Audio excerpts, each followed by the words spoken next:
as I told you last time we spoke, the subtitles of the books of Kardec are very important. They should not be skipped because they tell the story of the book. They tell what the book's all about. So the Gospel according to Spiritism, and the subtitles contain explanations of the moral maxims of the Christ, in accordance with Spiritism and their application in various circumstances of the life. We could stop right here with the introduction. If you grasp the meaning of this sentence, this is the whole introduction of the book. Tells of you what's in this book, the moral maxims of the Christ. And what's the objective? Is to apply it in all circumstances and various circumstances of our lives.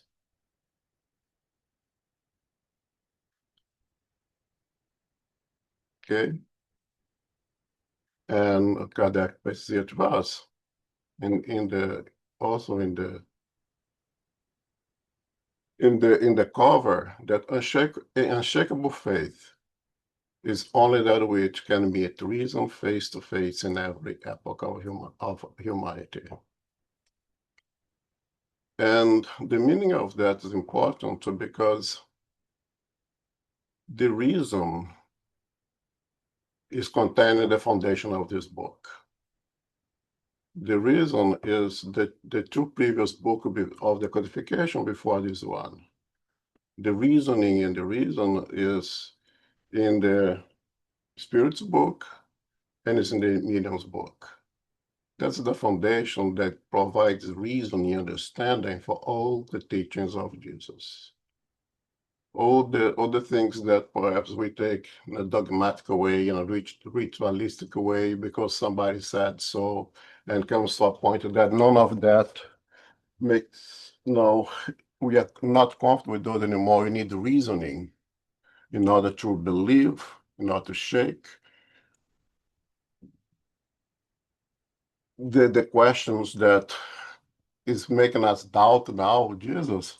In those two books, you have that reason.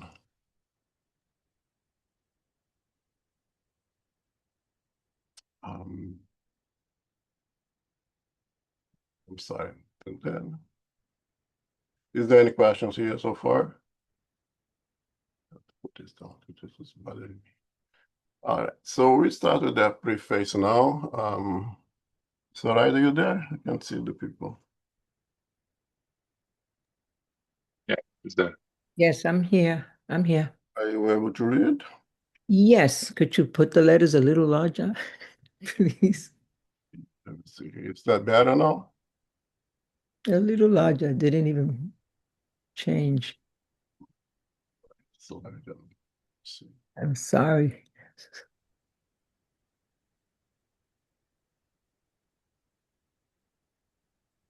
Okay, it's okay. It's okay. I can see it now. It's okay. Oh, yeah. Okay, so we begin? Sure. Okay. Reference. The spirits of the Lord, who are the virtues of heaven, move as does an immense army upon receiving orders from their commander. They spread out over the face of the earth and similar to the stars, which fall one after another from the skies, are come to illuminate pathways and open the eyes of those who cannot see.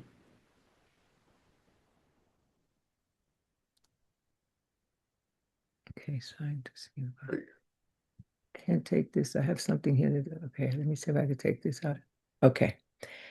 In truth, I say unto you, the times have come when all things will be established in their true light, when the darkness shall be dissipated, the prideful confounded, and the just glorified.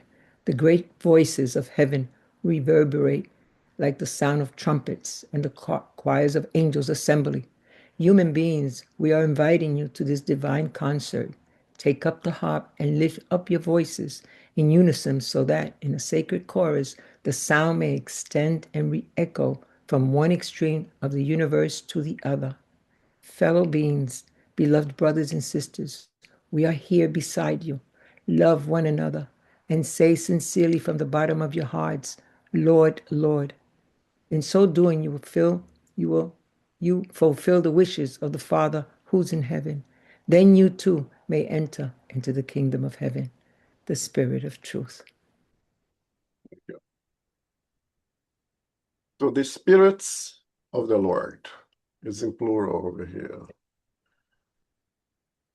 The Spirit of Jesus has come to tell us there is a group of spirits that have come to assist us. And more than that, they come to say is that they spread all over the face of the earth and similar. And then, as we're going to see in the introduction, they spread all over the face of earth. And they spread all over the face of earth at various epochs of humanity, pre and post Jesus, as we're going to see. Some incarnate, some just most discarnate.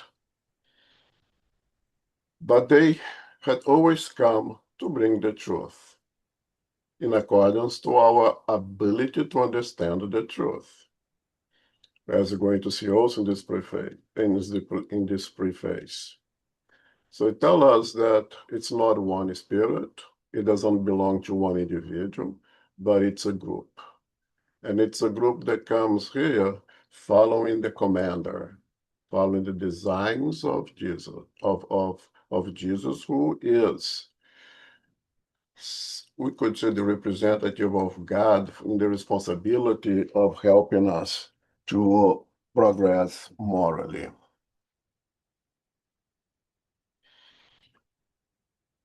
If we go back, if we go to, give me a minute over here. In chapter 6, the promised consoler, we see Titan 3 over here, in which Jesus tells the disciples, if you love me, keep my commandments. And I'll pray to the Father, and he will give you another comforter that he may abide with you forever. Even the Spirit of truth, whom the world cannot receive because it sees him not, neither knows him. But you know him, for he dwells with you and shall be with you.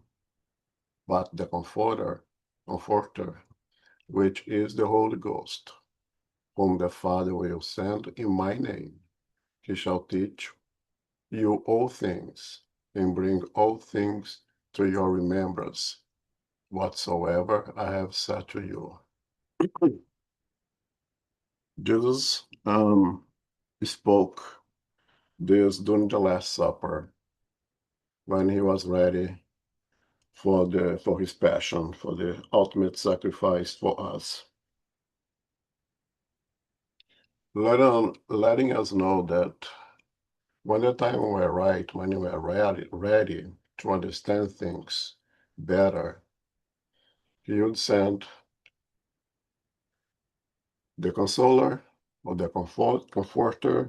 The original word from the Greek is paraklet, which can be translated in many different words. It can be translated as the consoler, the comforter, can evoke the code, the mentor, the advisor. All those words can be translated as the parakleto.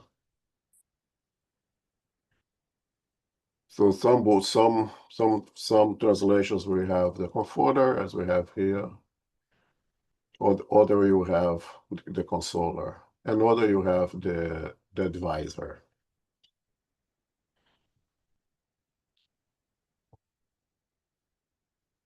And it's important. It's interesting to note that this promise they would send to the disciples during the last meal. But the consoler only come about 1,000 years later, right? Which makes us reflect that Jesus was already speaking of reincarnation right here there. It's gonna send to them, but not at that time. They would not be with that physical body to receive that consoler. but it would come back. But he would send eventually the consoler, the comforter, to teach us new things, or other things, and to remind us of the things that I have told us and we forget. And this here in itself is the objective of this book that we are going to start to read today. Now I can go back here and take this off.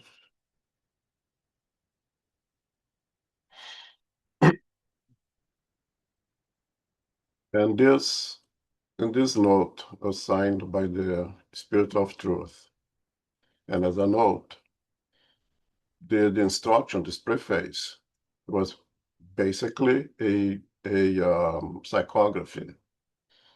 The both extracts, which are received by means of mediumship, was via psychography, are a precise summary of the true character of Spiritism and the finality of the work. They have been placed as a preface for this reason. A note from Allan Kardec. We can discuss over here the spirit of the truth here. It was Jesus himself. Most say yes, few will say, no, it's a representative of Jesus. Doesn't really matter. But if it was not Jesus himself, it was from Jesus in guiding whoever put the note in. Most believe it's from Jesus himself.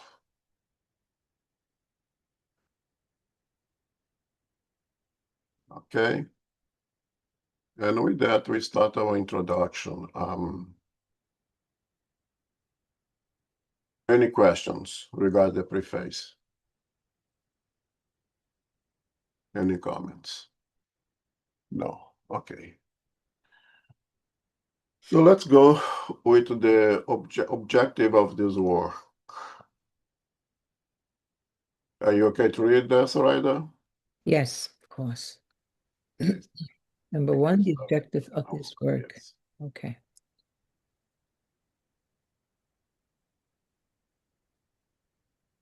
The gospel can be divided into 5 parts: the events in the life of Christ, the miracles, the prophecies, the words taken by the church on which they base their dogmas, and the moral teachings. The first 4 have been the object of controversies. However, the last has remained constantly inviolate. Before this divine code, even incredulity bows down. This is the common ground where all cults may be united. This is the flag under which all may gather whatever their creeds. For it has never been a matter of religious dispute, which has always and in all places originated from dogmatism. Moreover, if it had been discussed, then all cults would have found their own condemnation within it, seeing that in the majority they have held onto the more mystical rather than the moral part that demands and imitate reform from each one, specially prepared for humankind. It constitutes a code of rules on how to behave in every circumstances of both private and public life. It offers the basic principles for all social relations founded on rigid justice. Finally, above all, it is the infallible route to lasting happiness and the uplifting of a corner of the veil that hides a future life. This is what forms the exclusive objective of this work. Everyone admires the morality of the gospel. Everyone proclaims its sublimity and the need we have of it. However, of the many who proclaim their faith, believing what others have said or relying on maxims that have become proverbs, few know the basis and even fewer understand it or are able to deduce the consequences of it. In many cases, the reason for this is the difficulty in understanding the gospel, which for many is quite unintelligible. The allegorical form used and the intentional mysticism of the language make it something we read because we feel we ought to, because our conscience tells us to, or because we are obliged to. However, we often do so as one would read prayers without understanding them and consequently without taking any benefit from them. In this way, the moral precepts go unnoticed, scattered here and there between a mass of narratives. This makes it impossible to get the general idea of the whole, or to take these ideas as specific subjects for reading and meditation. It is true that various works have already been written concerning the gospel morality.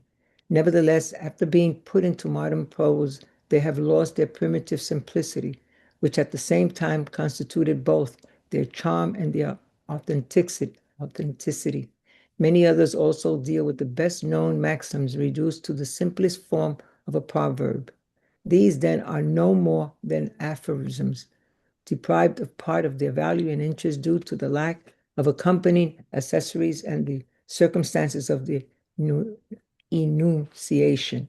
In order to avoid these undesirabilities, we have collected together in this work all the subjects that go to form a universal moral code without distinction as to creed. In these citations, we have kept all that is useful to the development of these ideas, putting aside only that which does not pertain directly to the matter. Apart from this, we have kept scrupulously to the translations of saties and to the division of the verses, but instead of following chronological order, which would have been impossible and have made no sense, we have methodically grouped and classified the various maxims according to their respective natures so that they follow on, one from the other as much as possible. An indication of chapters and verses permit reference to the original texts whenever desired. These details refer only to the material side of the work, which on its own would be of secondary importance. The main objective was to put these teachings within easy reach to everyone by means of clear explanations, especially those passages that until now have remained obscure, thus revealing the full consequences of these teachings and the manner in which they may be applied to all lifestyles. This is what we have attempted to do, together with the help of the good spirits who assisted us. Many points in the gospel, the Bible, and the writings of the sacred authors are in general unintelligible, some even appearing nonsensical for lack of a key that would help in understanding their true meaning. This key is to be found in its most complete form within Spiritism, as those who have already made a serious study of it can verify, and as many more in the future will come to recognize. Spiritism can be found throughout ancient times and repeatedly during the different epochs of humanity. We find vestiges in many places in the form of writings, in beliefs, and in monuments. This is the reason why, at the same time, it is opening new horizons for the future. It is also projecting a no less brilliant light upon the mysteries of the past. As a complement of each precepts, we have added some well-chosen instructions from amongst those dictated by spirits in various countries through different mediums.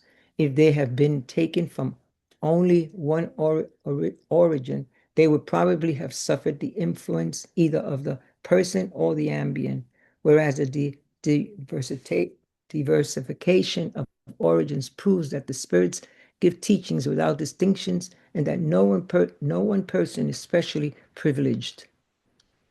Thanks, all right. Okay. Oh, no, let's finish it here. Okay. This work is for the use of everyone. From it, we may all discover the means by which we may apply Christ's moral teachings to our daily lives and how best to go about it. This applies very specifically to spiritists. The relationship between humans and the invisible world has therefore been established on a permanent basis.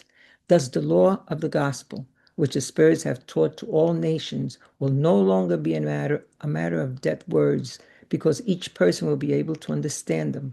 They will see themselves insensibly compelled to put them into practice according to counseling from the spiritual guides. These instructions coming from the spirits are really the voices from heaven that have come to enlighten humankind and invite them to put the gospel into practice. It's all right. Yes. So you see how Kardec works so well. The introduction over here he gives the objective of the work, of this work. And then he follows with the authority of the spirit doctrine, the historical facts, Socrates and Plato. All those three parts after the objective of this work are an expansion of the first one, the objective of this work. And that's the reason we are not going to read the whole thing, and because of time as well. But it's a wonderful reading again, okay? But Kardec gives us in this item 1 of the introduction objective of this work,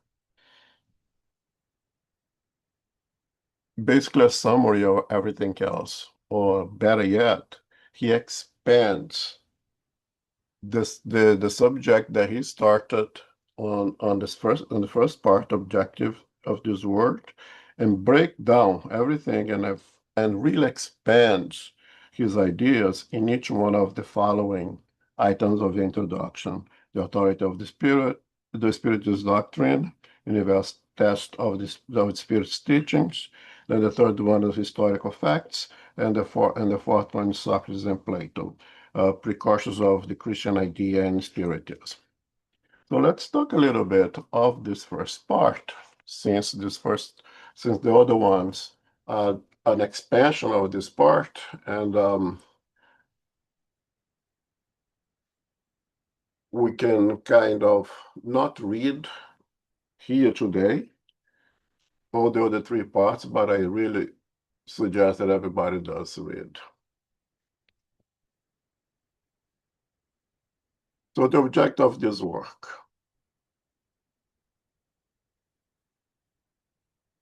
Kardec tells us that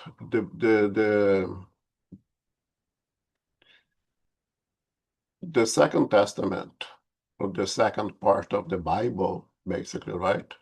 The four Gospels chosen to make the Second Testament contains the event of life of Christ, the miracles, the prophecies, the words taken by the church on which they base their dogmas, and the moral teachings.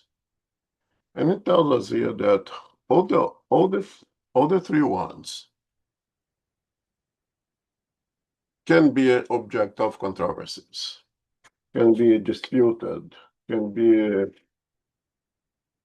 be challenged somewhat, but not the last one, which is the moral teachings. Everything else can be disputed somewhat. You know, there are different historians and theologians who discuss things such as, where was Jesus born? Some say there was in Nazareth, most say it was Bethlehem. Did he have brothers and sisters? No, yes. And did he have an affair with Mary of Magdala? And people will dispute all those things. Did he have really short hair or long hair, as put in some pictures, and with short hair, not with the long hair? Did he really have blue eyes? Did the individual that part of the world of that genetic background have blue eyes, or did he have dark eyes? Did he spend really some time in India? No, he did not. Was he really tempted by the devil? Is it possible that the Christ will be tempted by the devil? All those things can be discussed.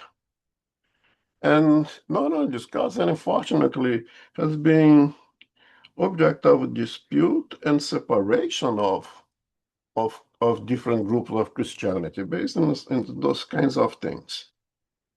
But one thing that has never been an object of dispute is the moral teachings. Love one another, nobody dispute that. Love God above all things, nobody dispute that. You know, a few things that are being disputed. The dispute should be eliminated with the first two books of the codification, with the foundation for our reasonable faith. reasonable faith should eliminate most of the disputes of things like reincarnation, like many different places to exist. My kingdom is not of this world. What does that mean? That there are many houses in my father's mansion. What that means? Unless a man is born again, he will not see the kingdom of God. What does it mean? All those talks are explained in the two books of the codification, and we should eliminate most of the dispute. But of course, we need to be open to go to those books. We have to be able to get out of our atavism, of the little boxes where we place ourselves, and expand our horizon to be open to these new concepts. Right, so we could dispute everything, but not the moral teachings. Those stay. Those stay. It is a common denominator of not only Christianity, and as we just read over here, it's everywhere. I've been reading a lot these days on other philosophical, moral teachings of different cultures, and there is this common denominator, and all those moral teachings of Jesus are in all of them.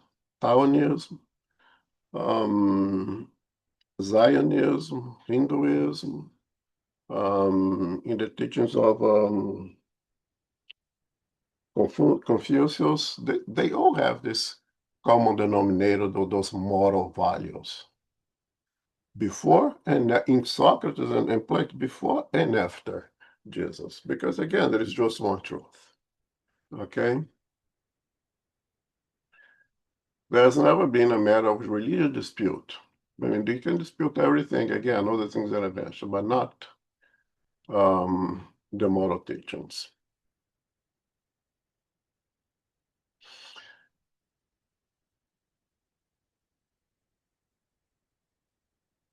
And when we read the Spirit's book, as we study now the moral laws, we see that again, that the moral laws created by God was created for our happiness. And our happiness derives from living in accordance to those laws.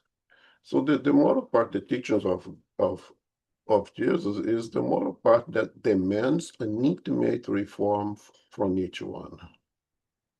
So we can dispute Jesus' long or short hair, color of eyes, where he was born. How does it will make us to go to the necessary reform? But the moral teachings does that, right? It constitutes a code of rules on how to behave in every circumstance of both private and public life. Moral code, what's moral code? The laws, right? Moral laws.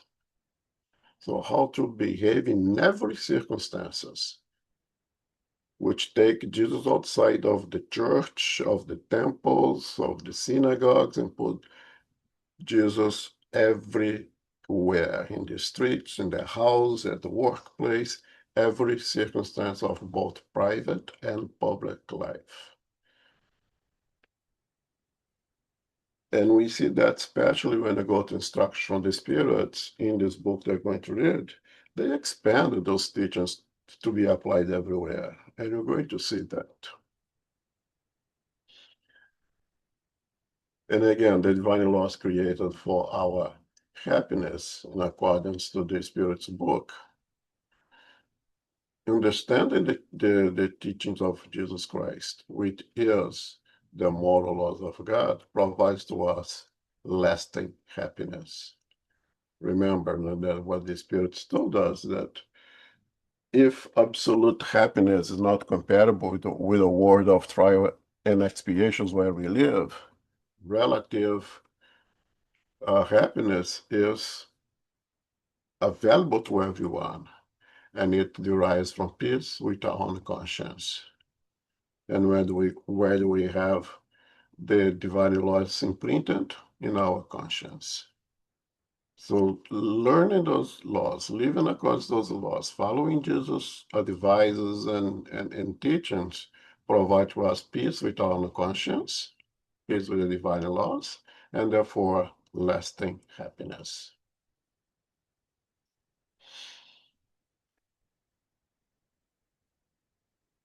Now, as we spoke last time, the disciples came in. Jesus didn't write up anything, but the disciples were taking note, and those notes, plus some other notes of Paul of Tarsus primarily, comprise the New Testament. But the New Testament was written with the culture of the time, Aramaic, Hebrew, everything translated to the Greek, from the Greek to the Latin, and stood only with Latin for the amount of time until it was able to escape the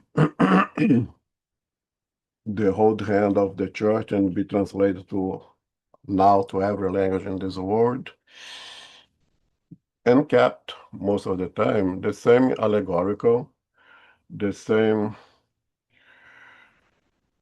difficulties associated with the time when it was written, which make it difficult for most of us to understand.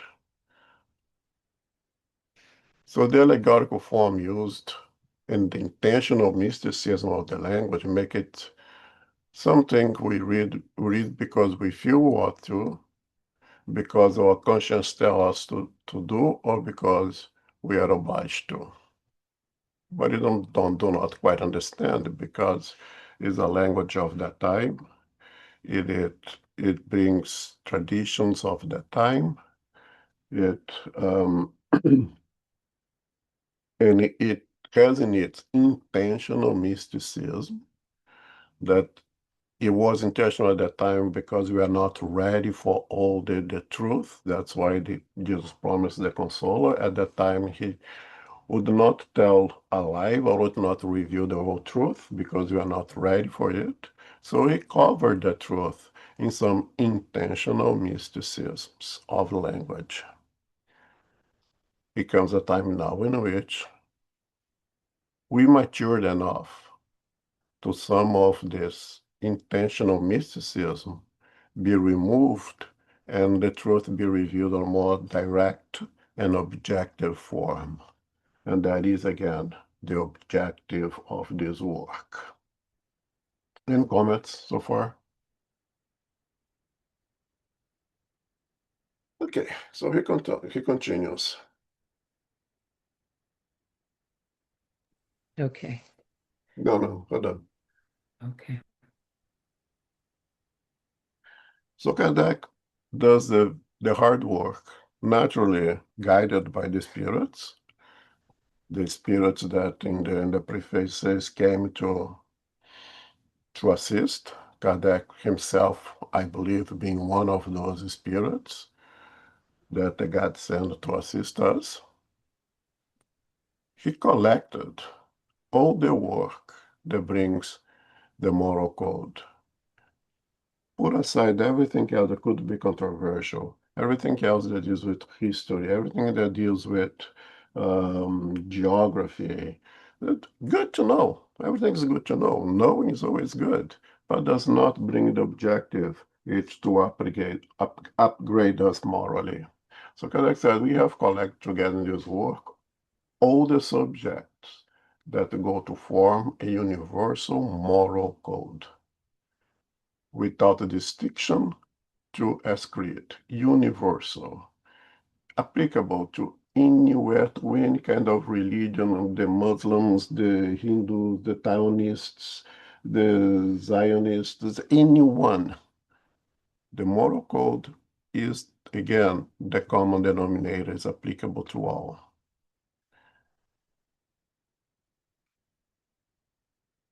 What we choose, the teachings of Jesus, because it compiles everything, is the whole package of everything, but it's not the only one. Again, the truth is the truth, and the truth have been said before and after Christ. Christ brings a compilation of all of those moral laws imprinted in our conscience. He presented to us at that time with allegories, and now comes Spiritism. We remove the allegories because we are ready for more direct and objective teachings. How do you put all those teachings together? How do you catalog them in a way that makes sense? Kardec says that instead of following a chronological order, which would have been possible, we have made, and it would make no sense, we have methodically grouped and classified the various maxims according to their respective nature so that they follow on one from the other as much as possible. An indication of chapters and verses permit reference to the original text whenever desired. So Kardec was not concerned with the chronology. Time-wise, he was interested on the systematic progress of the teachings, and as we call, we start with the foundation, providing the foundation of the building and building on. And the Alice says in the first 5 chapters, as we saw last week, and he develop one following the other. Which keep the idea over here. So now when we read this book, we need to read page 1 to page 2 to page 3. If we're going to study the book, yes. If we're going to pick up the book to read a message, to help us, to when you feel down, or you feel extremely happy also, or when we are seeking to get a good message, then we don't have to really go from page 1 to page 2 to page 2. You can just open anywhere and read the message in that page that you opened. It could be that you're being guided to open the page that suits you better that day. But if you're going to study the book, to understand the book, and to understand the whole teachings of Jesus methodically, then we should go from chapter 1 to chapter 2 to chapter 3, because it is a building block. And the construction of the building starts from the foundation until you get to the roof.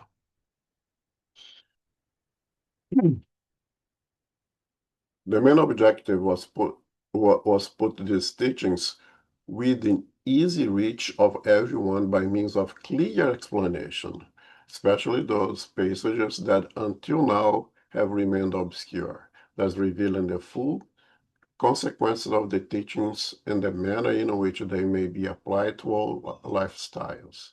This is what we have attempted to do, together with the help of the good spirits who assisted us. So again, the objective is to upgrade us morally, to teach us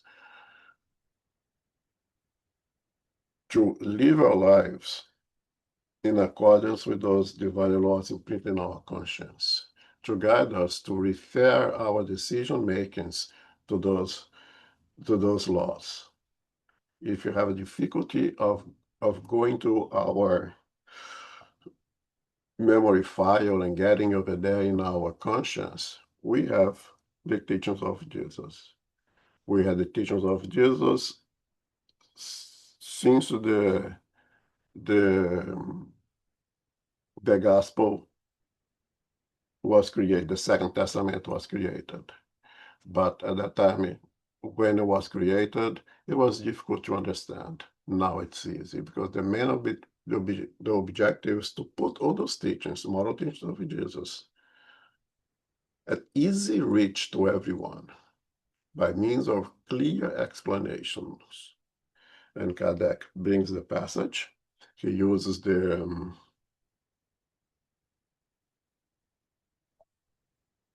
quotations of the Second Testament, and then he breaks down, explaining the meaning of the parables, explain the meaning of the words, explain, as we're going to see here, things that are significant historical values, definitions of some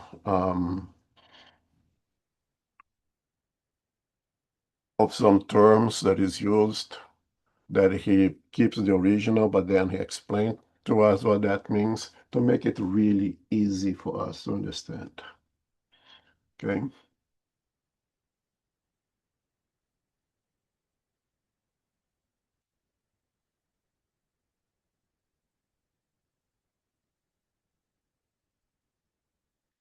Now, I keep going back to say the word the foundation, the basis.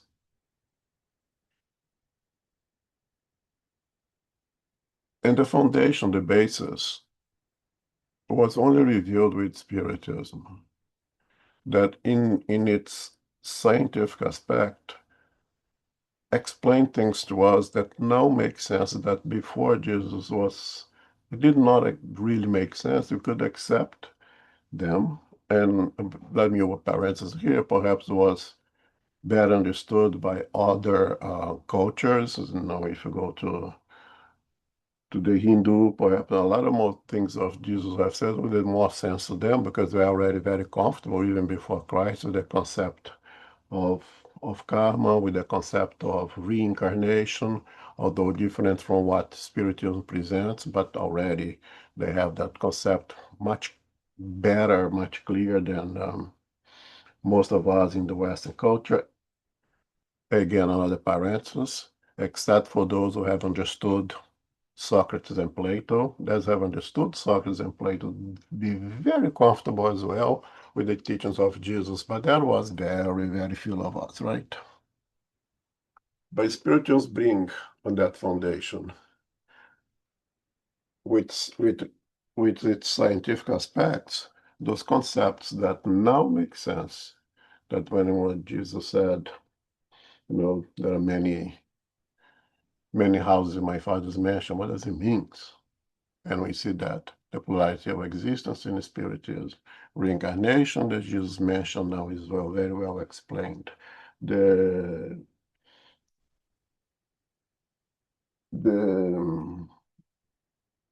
mediumistic event that happened on the Mount Tabor. Now everything makes sense when those spirits came in at the Mount Tabor. Now everything makes sense. The transformation of water into wine, the multiplication of the bread. Now everything makes sense because the science of Spiritism gives an explanation for all those things.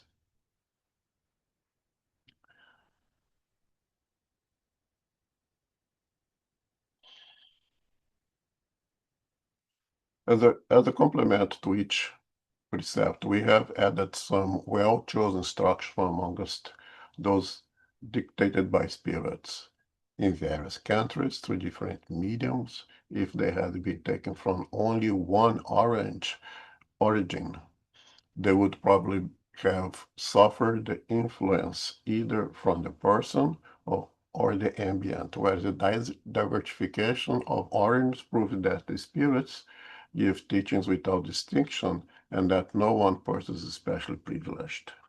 This is extremely important. That is basically the second part of the introduction, that there is this universality of the teachings.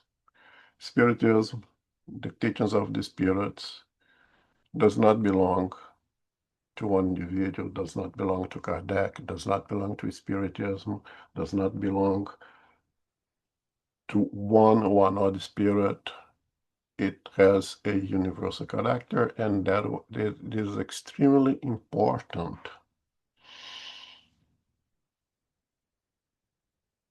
to be accessible to everyone, to be acceptable to everyone.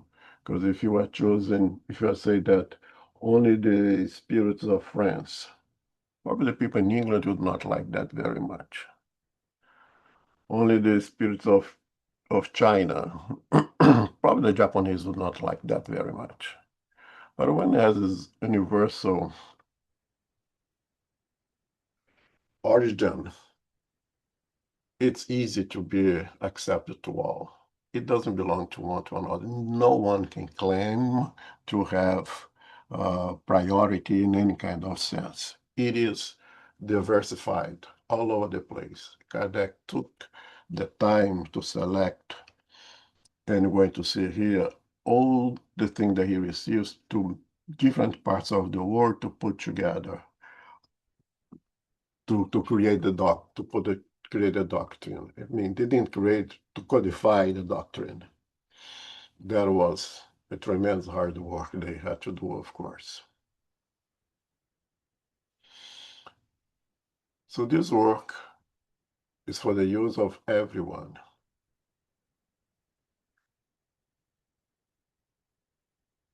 Because the moral teachings are universal. Because it comes from spirits from everywhere, from different kind of mediums. It is applied to everyone who, of course, has to be open-minded to accept it. We create this thing of Christianity. Jesus Christ is not created. Jesus Christ came to teach, not to create a sect, not to create a religion. It came to eliminate humankind. Unfortunately, the divisions, the stealing of the place on their own in our pocket is something that we did, and unfortunately, we pay a high price for that, for stealing it and claim rights over it. But slowly, and especially the system of spiritism, we are giving it back to the whole humanity because it comes from the spirits of everywhere. Is there any questions, any comment here?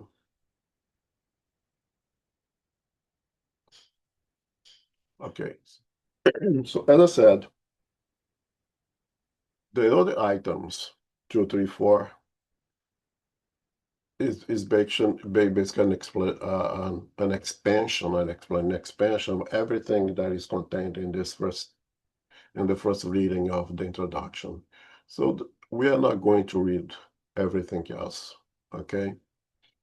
When it comes to the authority of the teaching of the spirits, this authority comes exactly for what I already said, the universal control of the teaching was given by the spirits. The way the codification is placed together, Kardec could receive messages, psychographies, from various mediums, from various different spirits, from many different places, not only from France, but the world. Come from here, the United States, come everywhere. Can just imagine the difficulty of putting all this together.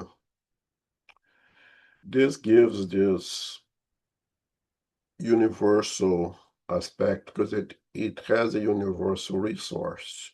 It has a universal contribution. And Kardec chooses repetition. Repetition is very important for Kardec. Things that repeat. I'm seeing the gospel itself, in many of the topics, he brings different quotations from different evangelists with the same message. The words is different, but the message for the Christ is the same because he wants to impart repetition. Now Luke said that, Matthew said that, John said that. You know, each one of them used their own words, but the message of the Christ is the same. There is repetition. There is truth in repetition. Okay, so most of the quotations Kardec brings, when possible, of course, more than one of the evangelists. And say, oh, Jesus is saying the same thing according to Matthew, according to John, according to Luke. So there is repetition there, right? Kardec uses that and uses the same thing of method of repetition when he takes a mess to be truthful, because there is that repetition from different spirits, different mediums, different parts of the world. Okay, that gives that authority to the spirits, to Spiritism, the Spiritist teachings.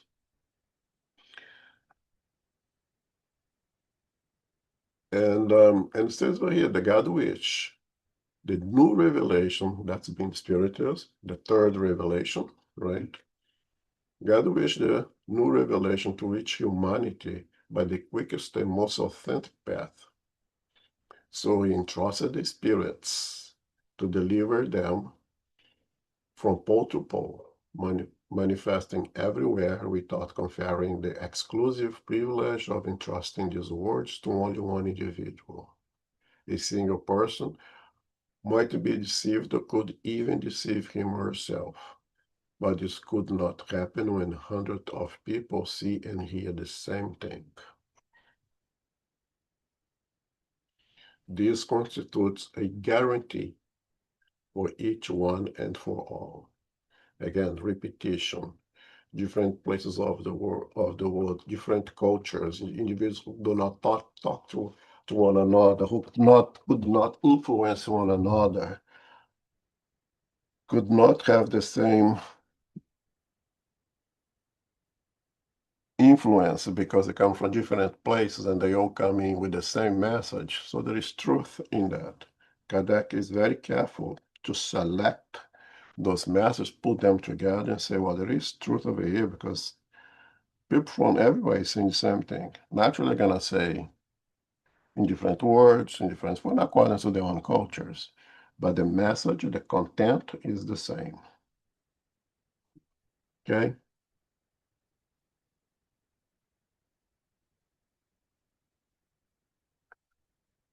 Let's see here. So he reinforces spiritualism no nationality.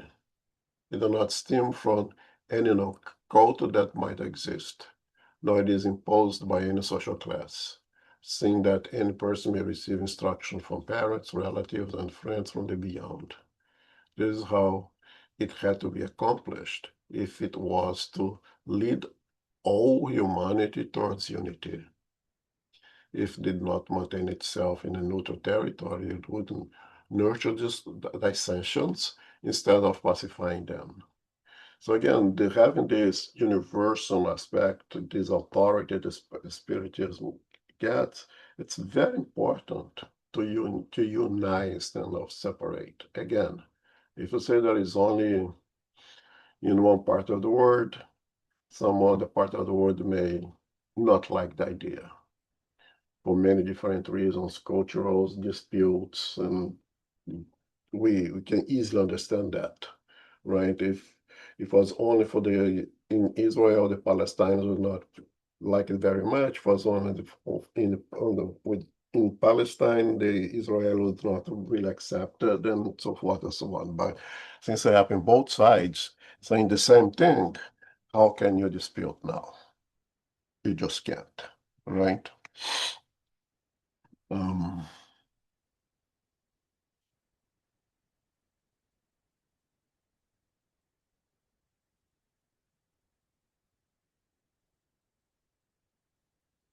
There is truth in repetition.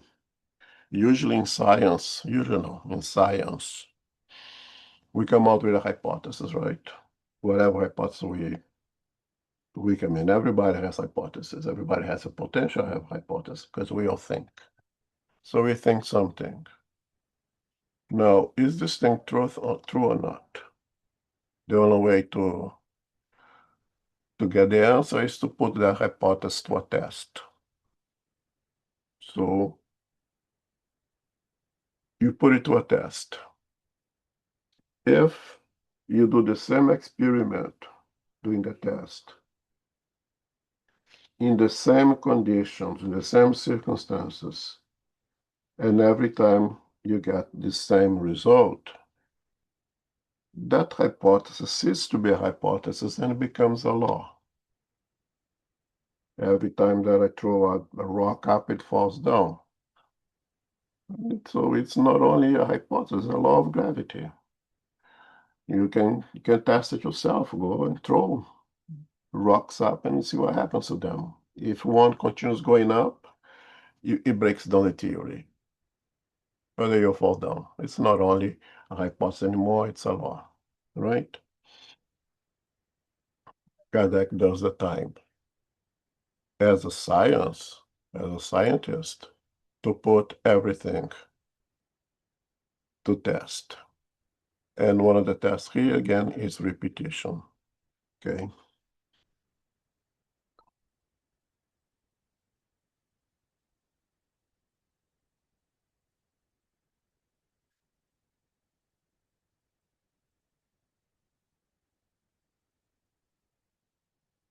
Now the problem with the mediums now, right? Most of the mediums do the variety of mediums, let's say over here,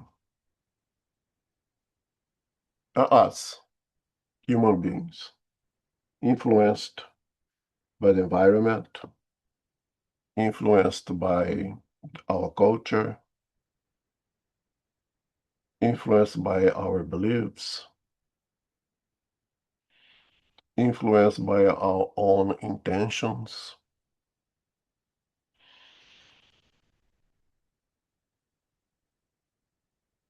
And very much subject to have affinity with different kind of spirits based on all those influences that I just mentioned, right?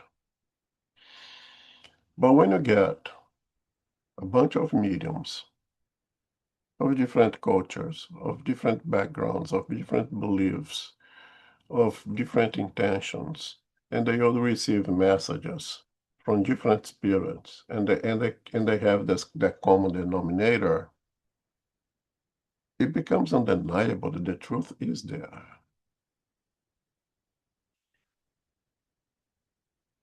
Because regardless of all the influence the different mediums are exposed to, the messages, there is a commonality of the messages. That gives tremendous authority and tremendous evidence that what is coming in is indeed the truth.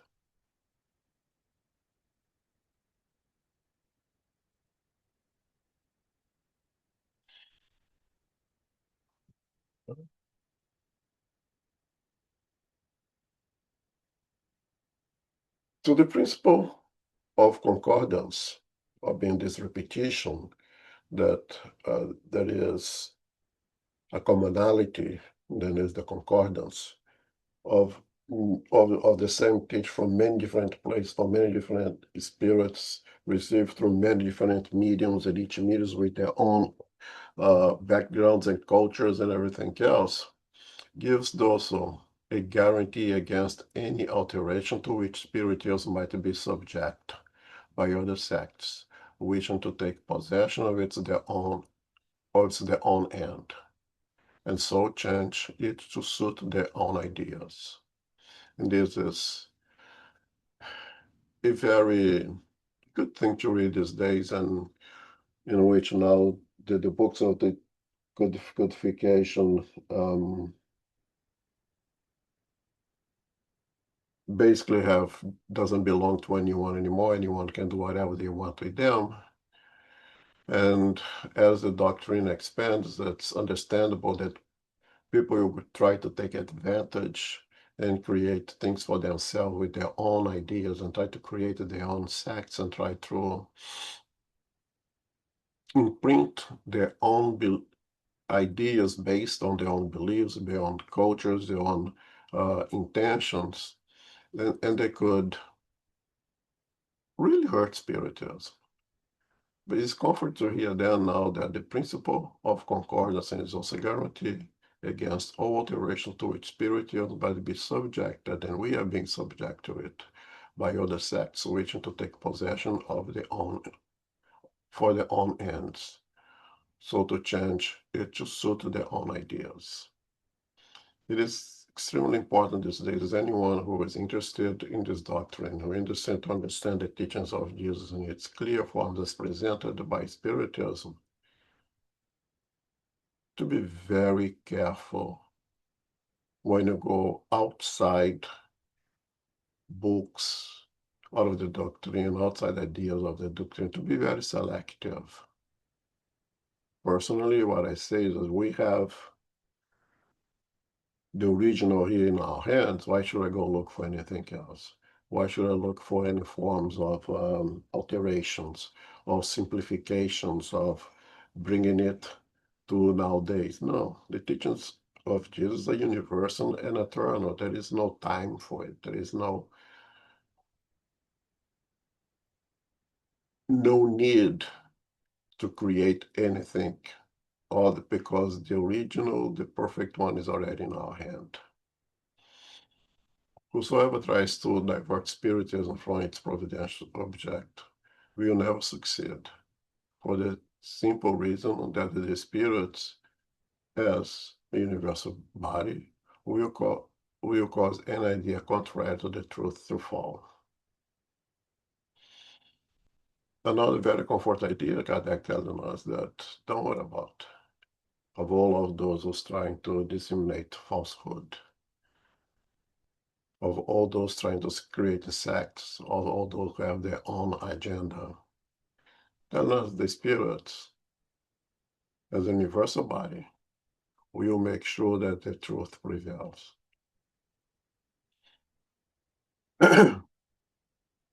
From all this stands out the main truth.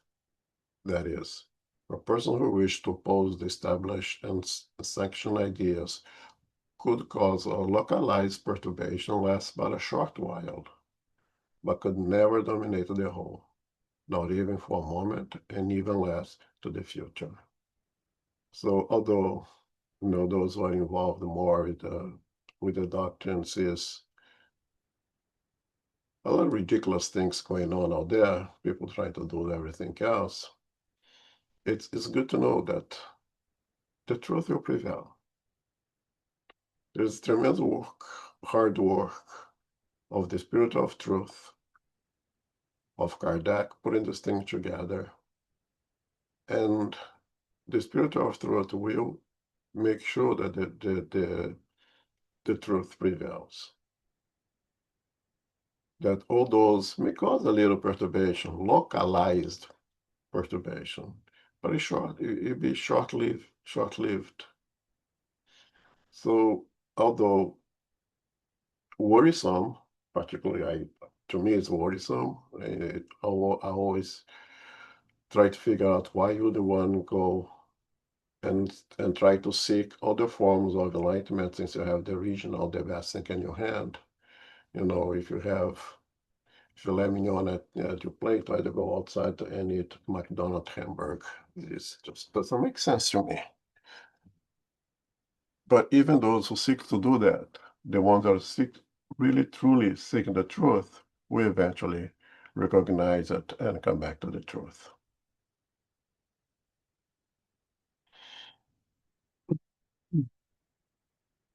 Very important here. Superior spirits proceed with extreme wisdom in their revelation. They never touch on the most important questions, except gradually, until our intelligence shows itself ready to accept a more advanced truth, and when circumstances show themselves to be favorable to a new idea.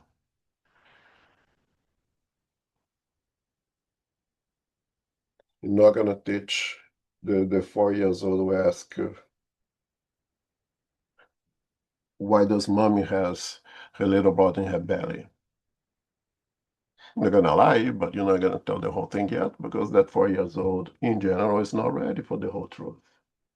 You're going to explain in accordance with the ability of understand of the 4 years old why the little brother, little sister is in mommy's belly.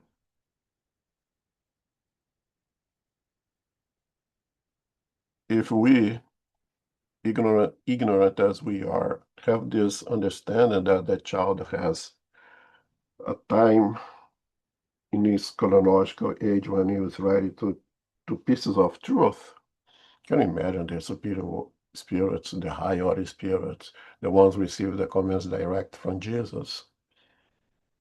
They would not give us too much light if our eyes are not ready, because it blinds us, but we will reveal it slowly, which is to tell us that one, there is more truth to come. They did not lie. They didn't do anything that is not the truth, but not all the truth has been revealed. The same way that Jesus came in, eliminate some of the falsehoods of the First Testament, when every time they says, you heard what was said, but in truth I tell you, meaning that that was said to you was good up to now. Now I'm bringing something new. I'm bringing a new paradigm because now you are evolved enough to receive this new paradigm. And also said, I did not tell everything because I'm not ready, but I will send the consoler when you are ready. So we are not going to be foolish enough to understand that we got the whole package over here. No, there is more to come, and it will be reviewed slowly as we progress, as we are ready to receive more ideas. But also those truth has been there always at the amount that you could understand at the time. This is why they did not reveal everything from the outset, and still have not told everything. They never give themselves to impatience, like some who want to eat the fruit before it's ripe.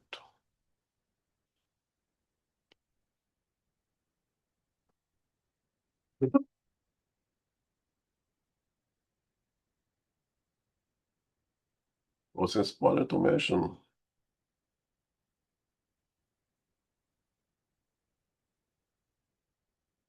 that one person cannot provide unity. Unity can only come with the majority. The majority provides the unity. If a country is divided radically 50-50, we have a chaotic situation. There is no unity. When the country unites at, let's say, 75-25, then you have unity. Because that other 25% got lost by the herding effect. Even if they have ideas that are contrary to the 75%, they cannot impose them, cannot go with them because they are again lost in the herding effect, right? So we need a group to form a unity, not an individual. It's not the opinion of any person that will provide unity, but the unanimous voice of the spirits. You will not be one person, last of all, I, who will destroy the Spiritist orthodoxy, neither a spirit wishing to impose it in any way. This unity will be accomplished by the universal gathering of the spirits who communicate through the word by order of God. This is the essential character of the Spiritist teaching. This is its force and its authority. God desired that his law be set upon an immovable base of, and so did not trust these fundamentals to only one fragile being. Kardec keeps coming back during this introduction of this principle of concordance or universality of the teachings. He really wants to imprint that this belongs to everyone. This is not even Christian. It's the teachings of Christ. You want to call it Christian, you cannot. But again, it's everywhere, and it's been everywhere forever, and it will be everywhere forever, because the truth is the truth. And that truth is being revealed slowly in accordance to our development.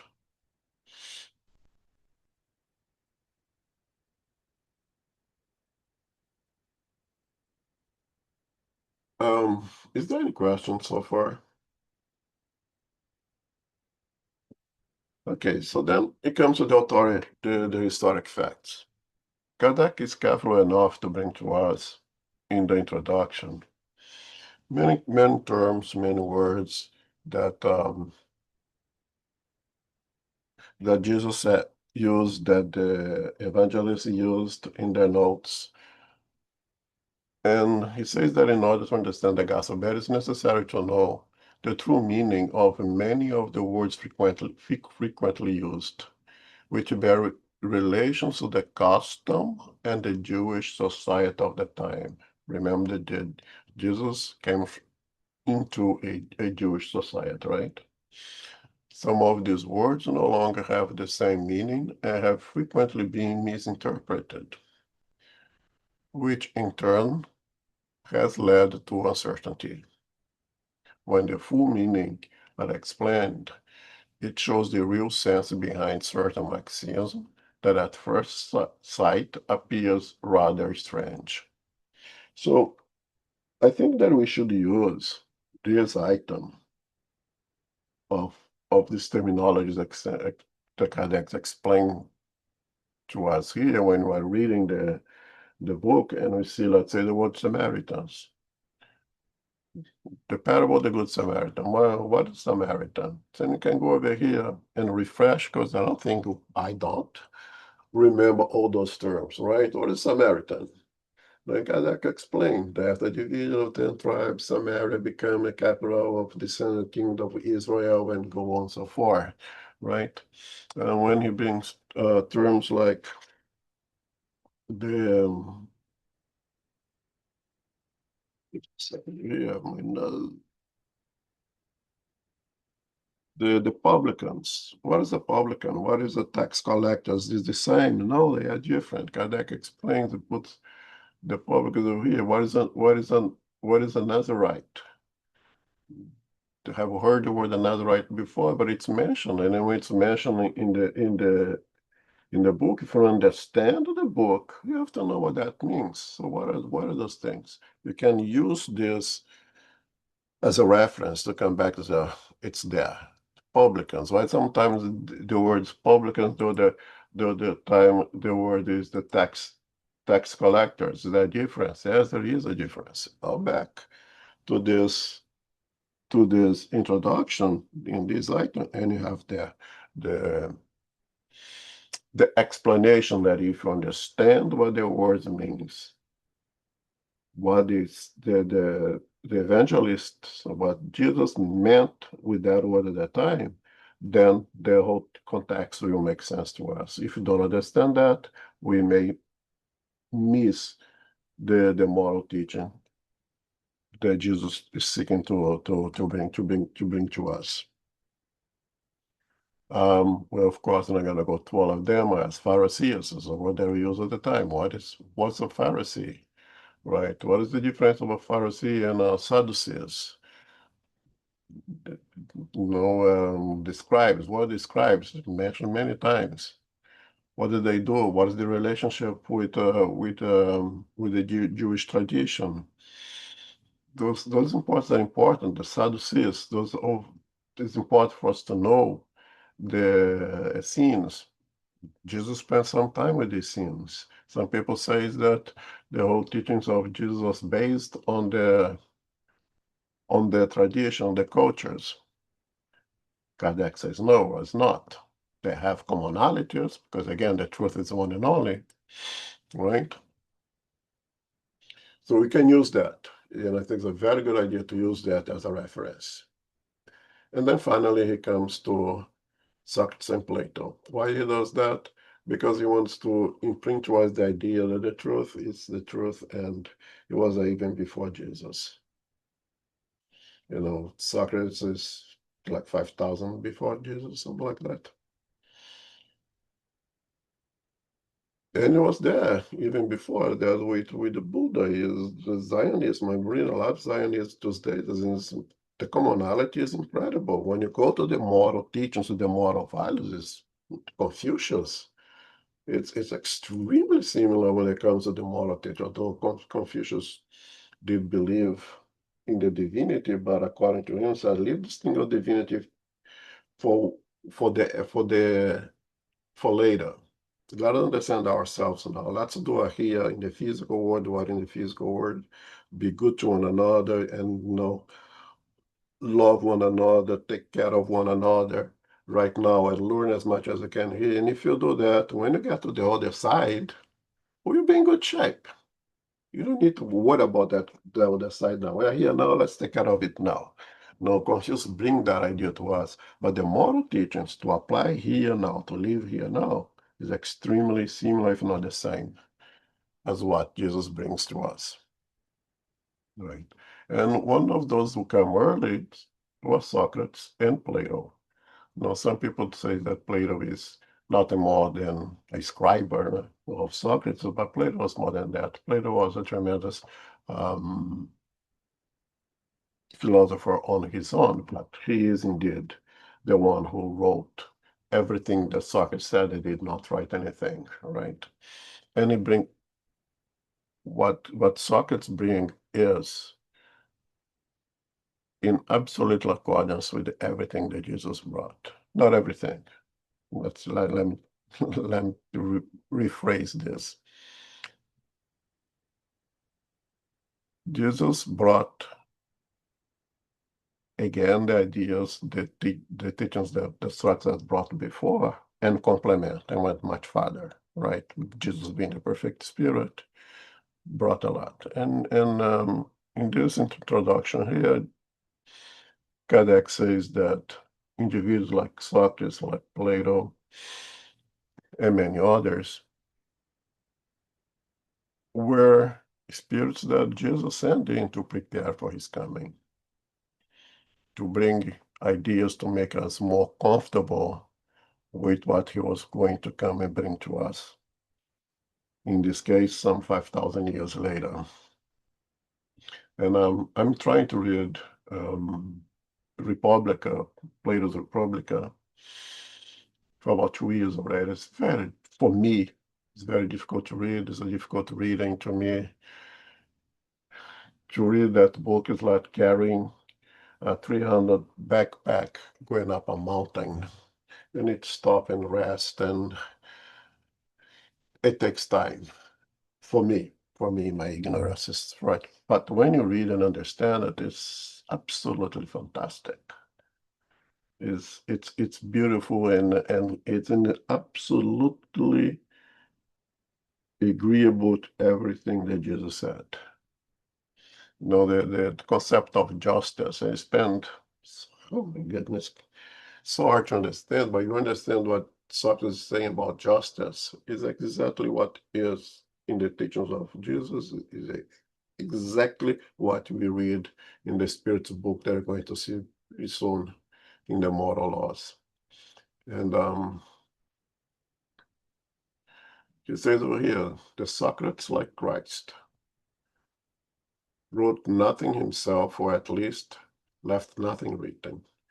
Just as Christ, he also suffered the death of a criminal, a victim of fanaticism, because he had dared to attack existing beliefs, and for having put virtue above hypocrisy and the image of the form, in other words, for having combated religious prejudice. Also, in the same manner as Jesus, whom the Pharisees accused of corrupting the people by his teaching, Socrates was accused by the Pharisees of his time, seeing that they have always existed in all epochs.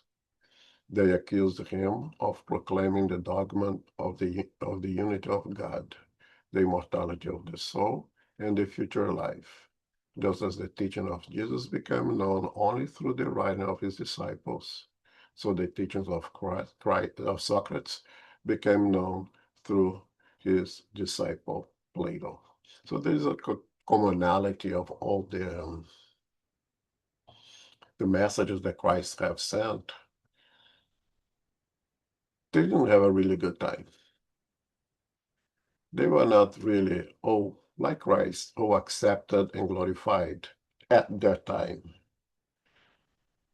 They were all victims of all kinds of injustices, because the truth that they bring interfere with the interests of the powerful. And that's a commonality not only of Socrates with others as well. And if you read, we are not going to read, all the commonality of the teachings over here, and again, when you go to the readings of Plato, especially the public now, is the idea of creating the perfect society and the perfect leaders of the society, and go to justice, go to everything that you imagine. You see the commonality there. And exactly things, living some of the summaries over here, the living being is an incarnate soul.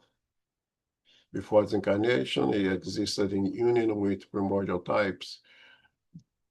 The ideas of truth, God is a unity. Plato would say, that is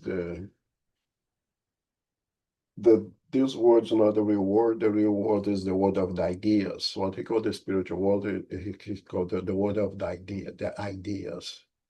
The ideas come from pure from the word of the ideas, but it's corrupted by our pride, by our selfishness here when we come to this world, when we incarnate or reincarnate in our sense.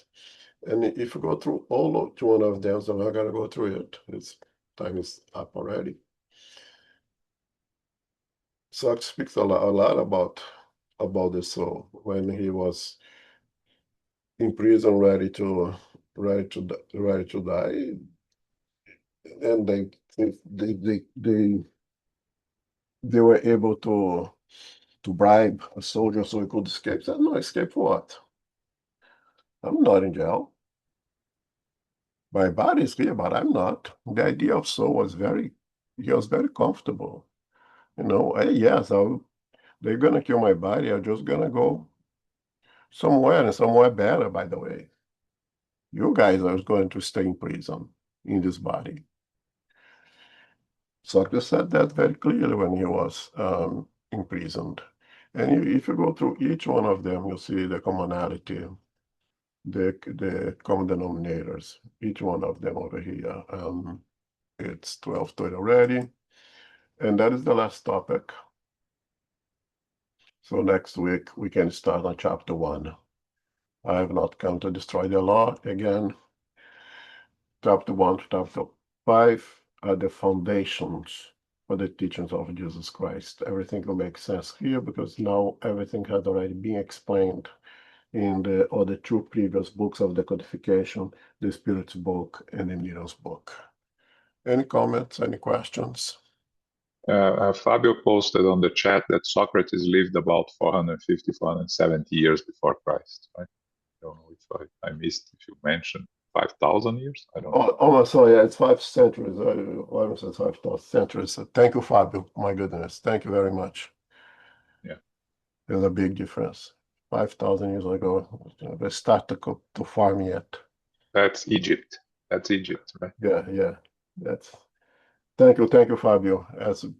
Please make note. 5,000, 5 centuries. Next Sunday, we are going to, this is the first Sunday of April, we're going to study the book Action and Reaction. It's chapter 16, Mitigated That. Okay.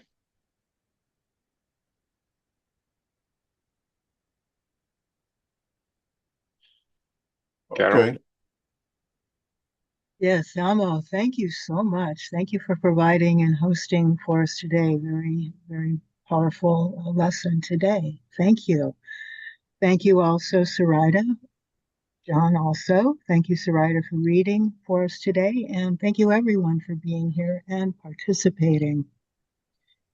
Infinite Creator and Divine Providence, we are grateful to be together again for our studies of the Gospel according to Spiritism.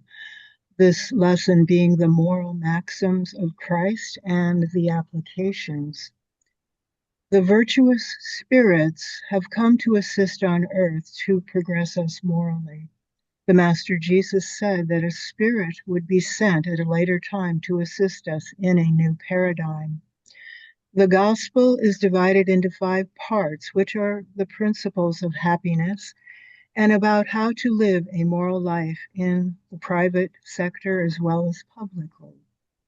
This is meant to enlighten humankind and all nations.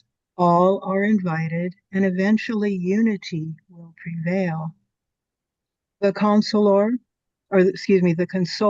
taught through allegories and proverbs. Kardec, however, distilled and collected all the teachings of the moral codes, which can be applied to everyone. He grouped and classified the gospel teachings to make them easier to find and to access clear explanations for humanity. Different spirits throughout the world were providing messages through a wide variety of trusted mediums. Universal teachings prior to Christ paved the way.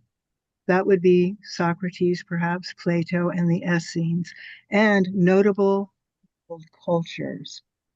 We give thanks to the spiritual benefactors and the good spirits for providing and guiding and inspiring us today. May we receive the love, light, and peace of Christ within us, and for our loved ones, our teachers, our directors, our counselors, our mediums, our workers, and all of our participants. We pray for inner peace, and especially now for world peace and for those who are suffering in the physical and spiritual worlds. We pray for our center, SGNY, and all Spiritist centers throughout the world, that they may grow, prosper, expand, and be protected throughout the day and throughout the night. As we close, we humbly ask for safety and protection as we return to our family, friends, loved ones, and co-workers. May we go forth now and remind ourselves to be beacons of love, of light, of peace, of service, and charity, which is love in action. May peace and love prevail. So be it.